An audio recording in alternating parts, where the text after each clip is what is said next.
السلام علیکم friends, welcome to کتاب نگری یوٹیوب چینل۔ کتابوں کی نگری میں خوش آمدید۔ میں ہوں آپ کی ہوسٹ اقرا یاسین، اور آج میں آپ کے لیے لے کر آئی ہوں ام آسماء سعید کے قلم سے تحریر کردہ ناول جذبوں کی تجارت کے ایپیسوڈ نمبر 31 کو لے کر۔ اب آتے ہیں ایپیسوڈ کی جانب۔ کریم سنجرانی کافی دیر اپنے آپس میں بیٹھا رہا۔ وہ ہر چیز کے تانے بانے آپس میں جوڑ رہا تھا۔ کہیں اس کو شہاب سلطان پر شک تھا تو کہیں اپنے کسی اور کمپیٹیٹر پر۔ وہیں کریم سنجرانی کے آفس کے کچھ فاصلے پر بلیک کار میں بیٹھا وجود اپنے کان میں ہینڈ فری لگائے کریم سنجرانی کے آفس کے کمرے میں ہوئی ایک ایک بات کو سن رہا تھا۔ جب رضا باہر نکلا تو اس وجود نے اپنے کان سے ہینڈ فریز نکالے اور اپنے موبائل سے کسی ایک کو ایک میسج سینڈ کیا اور گاڑی سٹارٹ کر کے وہاں سے نکل چکا تھا۔ کریم سنجرانی نے اس لڑکی کی تصویر پکڑی اور اس کا ایڈریس پکڑا۔ وہ اس کے گھر میں پہنچ کر یہ معلوم کرنا چاہتا تھا کہ وہ لڑکی کون ہے اور وہ ایک دن کے لیے اس ہوٹل میں کیوں آئی تھی۔ 3 گھنٹے کی مسافت طے کر کے کریم سنجرانی اس لڑکی کے گھر میں پہنچا تھا، لیکن ان 3 گھنٹوں میں کیا سے کیا کچھ ہو گیا تھا کریم سنجرانی کے وہم و گمان میں بھی نہیں تھا۔ اس نے گاڑی ایک متواتر علاقے میں کھڑی کی جہاں یہ گلیاں اتنی تنگ تھیں کہ آگے گاڑی جانا مشکل تھا۔ وہ گاڑی سے اترا۔ شام ڈھل رہی تھی۔ پرندوں کی چہچہاہٹ ہر طرف پھیل رہی تھی۔ گلی میں ایک عجیب سا خوف چھایا ہوا تھا۔ کریم سنجرانی چھوٹے چھوٹے قدم اٹھاتا ہوا ہاتھ میں پیپر پکڑے گھر کی تلاش میں تھا، جب اس کو سامنے سے ہی کچھ لوگوں کا ہجوم بیٹھا نظر آیا۔ اس نے اپنے ہاتھ میں پکڑے صفحے پر پتہ دیکھا اور گھر کا نمبر دیکھا۔ وہ دونوں ہی ایک جیسے تھے۔ ایک پل کو کریم سنجرانی کو کسی انہونی کا احساس ہوا، لیکن اپنے دماغ کی بات کو جھٹکتے ہوئے وہ آگے بڑھا۔ آگے جاتے ہی اس کے کانوں نے جو خبر سنی اس کے لیے وہ ناقابل یقین تھی۔ اس نے آنے میں دیر کر دی تھی۔ اس لڑکی کو 1 گھنٹے پہلے ہی موت ہو چکی تھی۔ یہ تیسرا حادثہ تھا جو کریم سنجرانی کی زندگی سے جڑا ہوا تھا۔ پہلے احمد منصور کو مارا گیا تھا، اس کے بعد ڈاکٹر کو مارا گیا تھا، اور اب اس لڑکی کو۔ کریم سنجرانی کے پہنچنے سے پہلے ہی کوئی ایسا تھا جو سارے ثبوت کو مٹا رہا تھا۔ کریم سنجرانی نے وہاں اس لڑکی کے ماں باپ سے افسوس کیا اور الٹے قدم وہ اپنی گاڑی کی طرف بڑھ گیا تھا۔ آج سے پہلے اس نے اپنے آپ کو اتنا بے بس محسوس نہیں کیا تھا۔ پوری دنیا اس کی مٹھی میں تھی، لیکن جو اس کی دنیا تھی وہ اس تک پہنچ نہیں پا رہا تھا۔ گاڑی کے پاس آ کر گاڑی کی بونٹ پر وہ دونوں ہاتھ رکھے گہرے گہرے سانس لینا شروع ہو گیا تھا۔ اس کی زندگی اس کے ساتھ کون سا کھیل کھیل رہی تھی وہ خود بھی نہیں جان پا رہا تھا۔ جس کے پاس وہ امسل کی تلاش کے لیے جاتا وہ آگے سے یا تو موجود نہ ہوتا یا وہ مر چکا ہوتا۔ گاڑی میں بیٹھتے ہی کریم سنجرانی نے ایک بار پھر امسل کے نمبر پر کال کی، لیکن فائدہ کچھ نہ ہوا۔ نمبر پھر سے بند تھا۔ اسٹیئرنگ پر دونوں ہاتھ جما کر اس نے اپنے غصے کو کنٹرول کیا۔ اس کی زندگی اتنی ڈسٹرب ہو جائے گی وہ کبھی سوچ بھی نہیں سکتا تھا۔ گھڑی پر ٹائم دیکھتے ہوئے اس نے گاڑی سٹارٹ کی اور گاڑی کا رخ گھر کی طرف کیا۔ شہاب سلطان کے جانے کے بعد امسل اپنے کمرے میں آ گئی تھی۔ اس کے اندر ایک اداسی چھائی ہوئی تھی۔ وہ بظاہر سب کو نارمل شو کروا رہی تھی، لیکن وہ اندر سے ٹوٹ پھوٹ کا شکار ہو رہی تھی۔ اس نے بھی تو محبت کی تھی۔ اس نے بھی تو چاہا تھا ایک پل کی محبت کو اپنے دل میں بسا کر اپنی پوری زندگی اس شخص کے نام کر دی تھی جو اس کو بیچ راستے میں چھوڑ کر کہیں گم ہو گیا تھا۔ ایسا گم ہوا تھا جسے صحرا میں پھرتی سسی پانی کی تلاش میں ہو۔ ایسے ہی امسل کریم کو ڈھونڈ کر تھک گئی تھی۔ اس کے اندر کی امید کہیں نہ کہیں دم توڑ رہی تھی۔ وہ سب کو یہ شو کروا رہی تھی کہ کریم کا کچھ پتہ نہیں، لیکن وہ کریم کو ڈھونڈ رہی تھی، لیکن ہر بار ہر جگہ پہ وہ بھی ناکام ہو رہی تھی۔ جو بھی طریقہ وہ استعمال کرتی ایسا لگتا ہے جیسے اس کے ارد گرد کوئی اونچی دیوار ہو جس میں وہ انارکلی کی طرح بند کر دی گئی ہو، جہاں باہر کا کوئی بندہ کریم کا پتہ نہیں دے رہا تھا یا کوئی پتہ دینا نہیں چاہتا تھا۔ کھڑکی کے پاس کھڑے ہوئے وہ ڈوبتے سورج کو دیکھ رہی تھی اور ساتھ میں اپنے بائیں ہاتھ کی انگلی میں پہنی کریم سنجرانی کی انگوٹھی کو گول گول گھما رہی تھی۔ اس کے وجود میں سنسناہٹ سی پیدا ہوئی جب اس کے سامنے وہ پل گزرے جب اس کا ہاتھ کریم سنجرانی کے ہاتھ میں تھا۔ اس کا لمس، اس کی خوشبو، اس کے کلون کی مہک جو اسے ہمیشہ ہی ڈسٹرب کر دیتی تھی، بے چین کر دیتی تھی، اس کو محسوس کرتے ہی امسل کے دل میں ہلچل پیدا ہوئی۔ کاش وہ یہاں پر ہوتا تو اس کے کندھے پر سر رکھ کر اپنے سارے غموں کو بھلا دیتی۔ اپنی نیلی آنکھوں سے بہتے پانی کو اس نے اپنی دائیں آنکھ کی پشت سے صاف کیا تھا۔ وہ رونا نہیں چاہتی تھی، وہ آنسو بہانا نہیں چاہتی تھی، لیکن کریم سنجرانی کی بے وفائی نے اس کے دل کو توڑ کر رکھ دیا تھا۔ وہ کہیں نہ کہیں کریم سنجرانی کو بے وفا تصور کر چکی تھی۔ اپنے خیالوں میں، اپنی سوچوں میں، اپنے دل میں اس نے طے کر لیا تھا کہ اب وہ کبھی بھی کریم سنجرانی کی طرف دیکھے گی بھی نہیں۔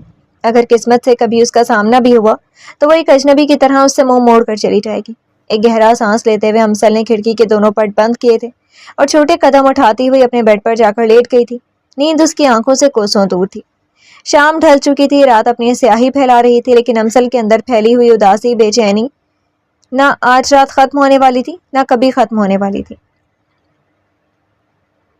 حارب صبح کا گیا ہوا شام کو گھر لوٹا تھا۔ گھر آتے ہی وہ اپنے کمرے میں چلا گیا تھا۔ اسے اپنے زخموں کی بھی پرواہ نہیں تھی۔ گھر آ کر اس نے اپنی الماری سے اپنے کپڑے نکالے اور چینج کر کے باہر گارڈن میں آ کر بیٹھ گیا تھا۔ اریبہ اسی کا انتظار کر رہی تھی کہ وہ کب گھر آئے اور وہ اس سے آفاق اور حورین کے رشتے کے بارے میں بات کرے، اور جیسے ہی اریبہ نے حارب کو گارڈن میں بیٹھے دیکھا، وہ فوراً اس کے پاس 2 کافی کے مگ لے کر پہنچ گئی تھی۔ تم اتنا بھی غصہ کرتے ہو؟ مجھے تو پتہ ہی نہیں تھا۔ مجھے تو لگا تھا کہ حارب وہ بہت ہی خوش اخلاق اور بڑی ہی کول نیچر کا ہے۔ سوٹو میں گم حارب کے سامنے اس نے کافی کا کپ رکھتے ہوئے اپنی بات کی، اور حارب نے سر اٹھا کر اریبہ کی طرف دیکھا، جس کی آنکھوں کی چمک بتا رہی تھی کہ وہ حارب کے نام کی ہونے پر کتنی خوشی محسوس کر رہی تھی۔ حارب نے ایک مسکراہٹ کے ساتھ اس کے ہاتھ سے کافی کا مگ پکڑا تھا اور اس کا گھونٹ لیا۔ اریبہ پاس پڑی کرسی پر بیٹھ چکی تھی۔ ٹھنڈی ٹھنڈی ہوا چل رہی تھی جو اریبہ کے بالوں کو چھو کر گزر رہی تھی۔ اس کے پاس اڑتی پرفیوم کی خوشبو کو حارب اچھے سے محسوس کر سکتا تھا۔ اگر تم آفاق کے بارے میں بات کرنے کے لیے آئی ہو تو کوئی فائدہ نہیں ہے، میری وہی بات ہے جو میں یہاں سے کر کے گیا تھا۔ حارب نے کافی کا ایک اور گھونٹ لیا اور ٹانگ پر ٹانگ رکھی۔ لیکن تم ایسا کیوں کر رہے ہو حارب؟ دیکھو، آفاق تو تمہارا دوست ہے، بلکہ انفیکٹ تمہارا بھائی ہے، اور حورین ہم سب کی لاڈلی ہے، تو آفاق ہماری حورین کے لیے سب سے بیسٹ ہے۔ وہی ہماری حورین کا بہت اچھے سے خیال رکھ سکتا ہے، تو تم اس کو اتنا ایشو کیوں بنا رہے ہو؟ تمہارے جانے کے بعد انکل آنٹی بلکہ سب پریشان تھے، وہ تو میں نے اور کریم نے سب کو تسلی دی تو وہ کچھ ریلیکس ہوئے۔ اریبہ کی بات پر حارب نے چہرے پر طنزیہ مسکراہٹ آئی تھی۔ کریم نے بھی تسلی دی۔ واو، کریم کو یاد آ گیا ہمیں؟ حارب کی باتوں پر اریبہ نے آنکھیں سکیڑتے ہوئے حارب کی طرف دیکھا۔ کیا مطلب؟ تم کریم سے ناراض ہو؟ تم دونوں کا کوئی جھگڑا ہوا ہے؟ اریبہ کی باتوں پر حارب نے گردن کو خم دیا۔ نہیں، ایسی کوئی بات نہیں ہے، ہم دونوں کیوں ناراض ہوں گے؟ لیکن آفاق سے مجھے یہ امید نہیں تھی، اور تم آفاق کے کوئی فیور میں کوئی بات نہیں کرو گی۔ حارب نے جیسے دو ٹوک انداز میں بات ختم کی اور کافی کا ایک اور گھونٹ لیا۔ وہیں اریبہ بھی جانتی تھی کہ اس نے حارب کو کیسے منانا ہے، وہ نہیں چاہتی تھی کہ گھر کا ماحول خراب ہو۔ ٹھیک ہے، اگر تم آفاق کے بارے میں کوئی بات نہیں کرنا چاہتے تو ٹھیک ہے، جیسے تمہاری مرضی، لیکن میری بھی یہی ایک شرط تھی کہ اگر آفاق کی اور حورین کی منگنی ہوئی تو پھر ہمارا بھی نکاح ہوگا، نہیں تو نہیں ہوگا۔ اب آگے تمہاری مرضی ہے، اگر تم چاہتے ہو کہ ہم ساتھ میں زندگی گزارے تو ٹھیک ہے، تمہیں آفاق اور حورین کے رشتے کے درمیان میں نہیں آنا چاہیے، بلکہ اسے خوش دلی سے قبول کر لو، اور اگر تمہیں ہمارا رشتہ بھی قبول نہیں ہے تو تم انکار کر سکتے ہو اور ایسے ہی منہ پھلا کر بیٹھ سکتے ہو۔ اریبہ بھی جانتی تھی کہ حارب کو کیسے ہینڈل کرنا ہے۔ اس نے اپنی بات ختم کی اور اپنے اڑتے ہوئے بالوں کو کانوں کے پیچھے کیا۔ وہیں حارب نے غصے سے اپنے ہاتھ کی مٹھی کو بند کیا۔ اس کے ماتھے کی ابھرتی ہوئی رگیں بتا رہی تھی کہ وہ اپنے غصے کو کنٹرول کر رہا تھا۔ وہ نہیں جانتا تھا کہ اریبہ جو حورین اور آفاق کے رشتے میں اس قدر انوالو ہو جائے گی کہ اپنے رشتے کو ہی داؤ پر لگا دے گی۔ تم مجھے دھمکی دے رہی ہو اریبہ؟ حارب نے جیسے اس سے تصدیق چاہی۔ یہی سمجھ لو حارب، اگر ایسا ہے تو ایسا ہی صحیح۔ میں نہیں چاہتی کہ میں اپنی خوشیوں کا مینار کسی کے آنسوؤں پر قائم کروں۔ اگر ہم لوگ چاہتے ہیں کہ ہم ایک اچھی زندگی گزاریں تو ہو سکتا ہے آفاق اور حورین بھی چاہتے ہوں کہ وہ ایک اچھی زندگی گزاریں، اور ہو سکتا ہے کہ وہ ایک دوسرے کو پسند کرتے ہوں۔ اگر حورین کو کوئی مسئلہ ہوتا تو وہ فوراً انکار کر دیتی، اگر آفاق کو مسئلہ ہوتا تو وہ بھی فوراً انکار کر دیتا، لیکن دونوں نے انکار نہیں کیا۔ یہاں سے تو یہی پتہ چلتا ہے کہ دونوں ایک دوسرے کو پسند کرتے ہیں۔ تو جب ایک دوسرے کو دونوں پسند کرتے ہیں تو ان دونوں کی شادی کیوں نہیں ہو سکتی، جیسے میری اور تمہاری ہو رہی ہے؟ اور یہ بھی دیکھو کہ میں تمہیں تمہاری محبت کو قبول کیا ہے، جبکہ تم نے میری محبت کا انتظار نہیں کیا تھا، بلکہ محبت کی راہ تلاش کرتے کرتے تم نے کتنی ہی لڑکیوں کو اپنی زندگی میں شامل کیا تھا۔ اور حارب بھی یہی جانتا تھا کہ اریبہ کو اس سے یہی گلہ تھا کہ اس نے اس کی محبت کا انتظار نہیں کیا تھا، اور اس نے 3 شادیاں کر لیں، اور اسی بات پر حارب لاجواب ہو گیا تھا۔ وہ نہیں چاہتا تھا کہ کسی کے معاملے میں اس کی محبت، اس کا رشتہ پھر سے کمزور پڑ جائے اور ٹوٹ جائے۔ اریبہ نے صحیح جگہ پر نشانہ لگایا تھا اور حارب نے بے بس ہو کر اس کی طرف دیکھ رہا تھا۔ تو کیا تم نے یہ فیصلہ تو کیا کیا تم نے؟ فیصلہ میں جانتی ہوں، تم فیصلہ کرنے میں اتنی دیر نہیں لگاتے، تو مجھے بتا دو، اگر تمہاری یہی ضد ہے تو میری بھی یہی شرط ہے، آگے تمہاری مرضی۔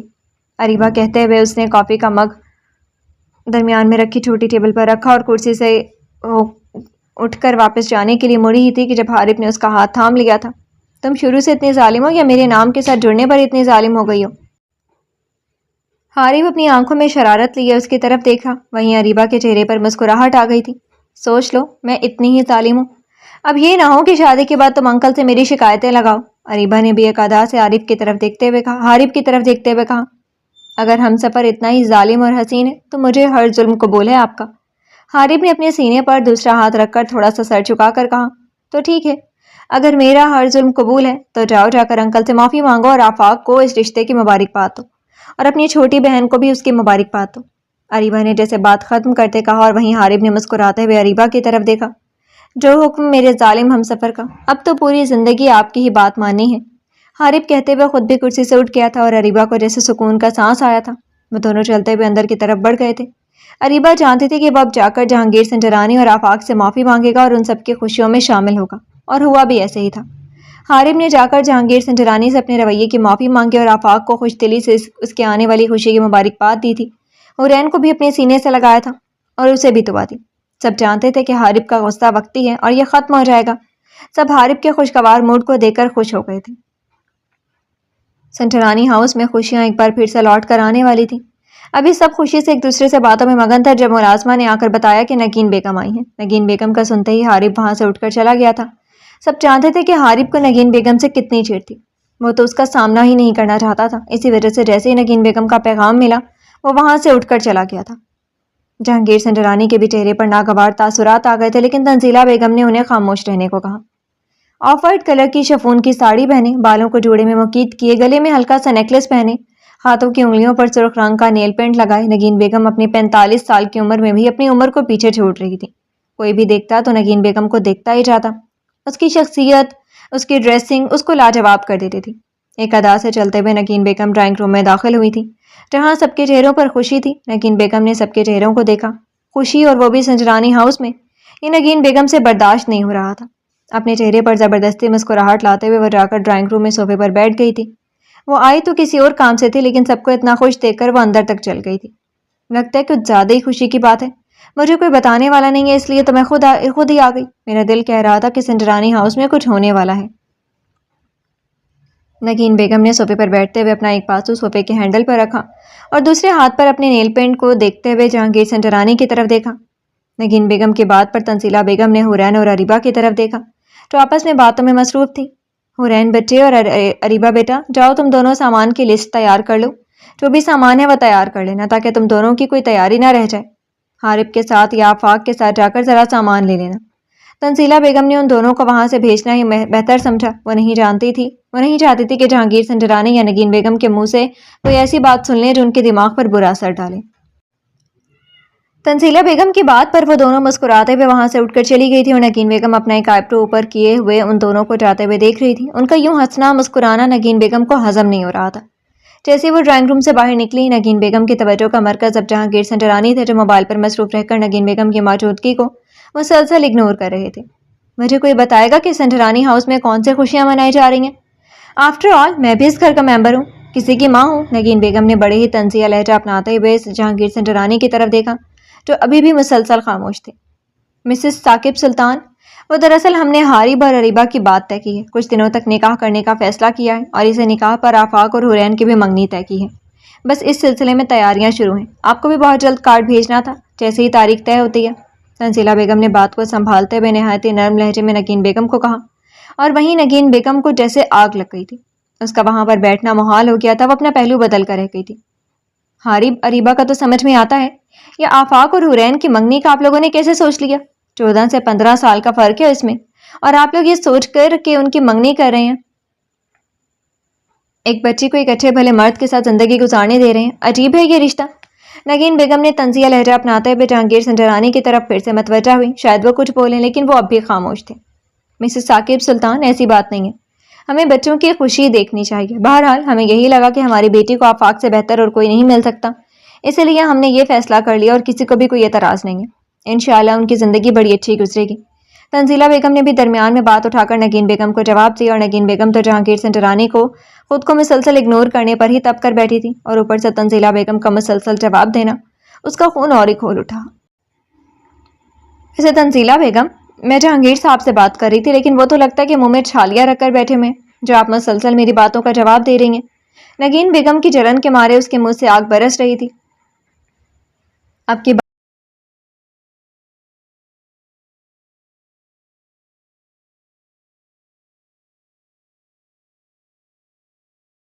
ہے کہ وہ میری جگہ پر جواب دے سکے، کسی کو بھی، چاہے سامنے آپ ہوں یا کوئی اور ویسے بھی اس نے ٹھیک کہا ہے، ہم نے بڑا سوچ سمجھ کر فیصلہ کیا ہے، اور ہم جانتے ہیں کہ ہم نے اپنے بچوں کے لیے کیا فیصلہ کیا، تو بہتر یہی ہوگا کہ آپ سنجرانی ہاؤس کے فیصلوں سے دور ہی رہیں۔ آپ یہاں جس مقصد کے لیے آئی ہیں وہ پورا کریں اور اپنے گھر کی طرف جائیں۔ جہانگیر سنجرانی کہہ کر صوفے سے اٹھ کھڑے ہوئے تھے۔ تنزیلہ بیگم گہری سانس بھر کر رہ گئی تھی۔ وہ جانتی تھی کہ یہ جب بھی بولیں گے تو کچھ نہ کچھ الٹا ہی بولیں گے۔ تم بھول رہے ہو جہانگیر صاحب کہ میرا یہاں پر کتنا گہرا رشتہ ہے، اور اگر تم نے مجھے اس طرح اگنور کیا تو میں جہانگیر ہاؤس کی اینٹ سے اینٹ بجا دوں گی۔ تم مجھے جانتے نہیں ہو۔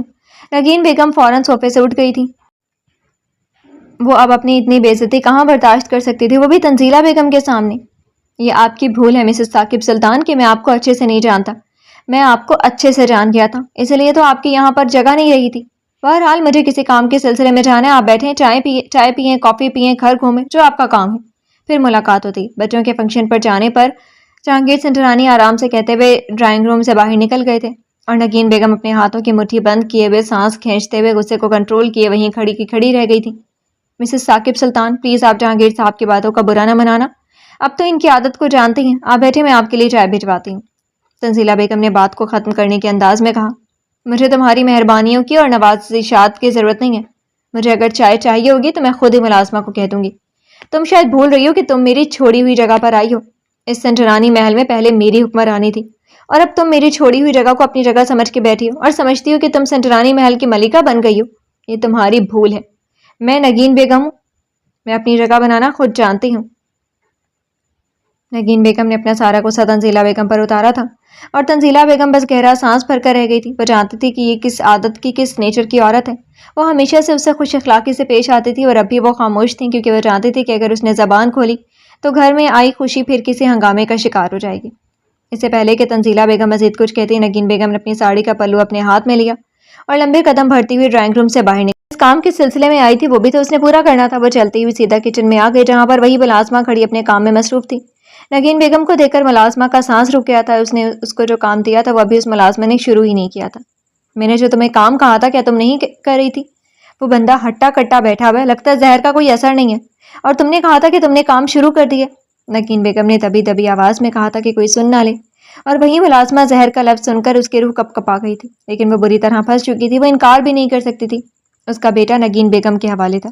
بی بی جی، میں نے آج جہانگیر صاحب کو کافی میں 2 قطرے ڈال کے دے دیے۔ میں نے آج سے شروع کیا، پہلے مجھے وقت ہی نہیں ملا، سبھی ملازمہ میرے سر پر ہوتی ہیں، اور ویسے بھی جہانگیر صاحب آج کل کافی کم پی رہے تھے، اسی وجہ سے میں دے نہیں سکی۔ ملازمہ نے دھیمے لہجے میں کپ کپاتے لہجے میں نگین بیگم کو بتایا۔ میں جب اگلی بار آؤں تو وہ بڈھا مجھے بستر پر لگا ہوا نظر آئے، سمجھی؟ نہیں تو تم اپنے بیٹے سے ہاتھ دھو بیٹھو گی۔ نگین بیگم نے اس کی کلائی کو مضبوطی سے پکڑتے ہوئے کہا، جی بی بی جی، ایسا ہی ہوگا، مجھے چھوڑ دیں، مجھے درد ہو رہی ہے۔ ملازمہ نے اپنی کلائی نگین بیگم کے ہاتھ سے چھڑواتے ہوئے کہا، اور وہیں نگین بیگم الٹے قدم لیتی ہوئی کچن سے باہر آ گئی تھی۔ آفاق جو کچن میں اپنے لیے چائے بنانے کے لیے آیا تھا، وہ نگین بیگم کو اتنے غصے میں کچن سے نکلتے ہوئے دیکھ کر ایک دم وہیں رک گیا تھا۔ نگین بیگم کی نظر آفاق پر نہیں پڑی تھی، وہ باہر کی طرف بڑھ گئی تھی۔ وہیں آفاق کے قدم کچن کی طرف بڑھے جہاں پر ملازمہ اپنی کلائی دبا رہی تھی۔ مسز ثاقب سلطان کو کیا ہوا؟ انہوں نے کچھ مانگا تھا یا کچھ کہا تھا جو تم نے نہیں کیا؟ آفاق نے ملازمہ کی طرف دیکھتے ہوئے فریج کا دروازہ کھولا اور پانی کی بوتل باہر نکالی۔ وہیں ملازمہ کا رنگ اڑ گیا تھا۔ جی صاحب، وہ میڈم نگین مجھے کافی کا کہا تھا تو وہ میں برتن دھو رہی تھی، مجھے یاد ہی نہیں رہا، تو وہ بس وہیں غصہ کر کے چلی گئی ہیں۔ ملازمہ کے ذہن میں اور اس کے ناقص دماغ میں جو آیا وہ بول گئے، ٹھیک ہے، آئندہ احتیاط کرنا۔ اور تمہارے بازو کو کیا ہوا ہے؟ آفاق نے پانی کی بوتل کو کھولتے ہوئے منہ سے لگاتے ہوئے ملازمہ کے سر سے پیر تک جائزہ لیا، جو ہلکی ہلکی کانپ رہی تھی، اور اس کے ماتھے پر پسینہ آ رہا تھا۔ جی، وہ برتن لگاتے ہوئے میرے ہاتھ جو ہیں وہ دیوار کے ساتھ لگ گئے۔ ملازمہ گھبراہٹ میں کچھ بھی بولے جا رہی تھی، اور آفاق کو کہیں نہ کہیں شک ہوا۔ ٹھیک ہے، آئندہ احتیاط سے کام کیا کرو۔ میرے لیے ایک چائے کا کپ بھجواؤ۔ کمرے میں آفاق اس کی حالت کو اگنور کرتے ہوئے کچن سے باہر آ گیا تھا، لیکن وہ اس بات کو چھوڑنے والا نہیں تھا کہ نگین بیگم اور ملازمہ کے درمیان ایسا کیا ہوا کہ ملازمہ کی یہ حالت ہو گئی تھی۔ ایک کافی کے نہ بنانے پر تو نگین بیگم اس پر اتنا بول نہیں سکتی تھی۔ جہاں کریم سنجرانی نگین بیگم پر آنکھیں بند کر کے اعتبار کرتا تھا، وہیں آفاق نگین بیگم پر ہر طرح کی نظر رکھے ہوئے تھا۔ جب بھی وہ سنجرانی ہاؤس آتی وہ اس کی ہر حرکت پر نظر رکھتا، اور اب ملازمہ کی حالت دیکھ کر اس کے جو بھی شکوک و شبہات تھے وہ اب یقین میں بدل رہے تھے۔ جی تو فرینڈز، کیسی لگی آپ کو آج کی ایپیسوڈ؟ کمنٹ سیکشن میں ضرور بتائیے گا۔ پھر حاضر ہوں گے ناول کے نیکسٹ ایپیسوڈ کے ساتھ، تب تک کے لیے اجازت دیجیے۔ شکریہ، اللہ حافظ۔